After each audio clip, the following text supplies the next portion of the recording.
आणि संधीचं सोनं करणं हे माणसाच्या हातात असतं. त्यामुळे ह्या संधीचं सोनं करणं कणकवली शहरासाठी जी विकासाची कामं असतील, चांगल्या पद्धतीची जी विकासाचं जी संकल्पना जनतेकडनं येईल, त्या जनतेकडनं संकल्पना ज्या येतील ते प्रत्यक्षात उतरवण्याचं काम आमच्या माध्यमातून, कणकवली शहराच्या माध्यमातून नगराध्यक्ष संदेश पारकर यांच्या नेतृत्वाखाली आम्ही करू. चांगल्या प्रकारची 5 कामं करण्याचं आम्ही या शहरामध्ये 5 वर्षाचं आमचं टार्गेट आहे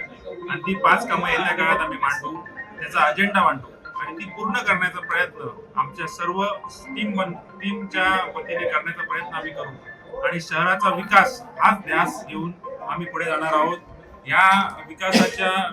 प्रक्रियेमध्ये सर्व नगरसेवक, म्हणजे विरोधी नगरसेवक जरी असले तरी ते नगरसेवक आहेत आणि ते आमचेच नगरसेवक आहेत. त्यांच्याशी सगळ्यांशी मनमिळावूपणाने वागून आणि चांगल्या पद्धतीने जो येईल त्याला, कणकवली शहरातला जो कोण नगरपंचायतमध्ये येईल त्याला न्याय देण्याचं काम आम्ही सर्वजण करू आणि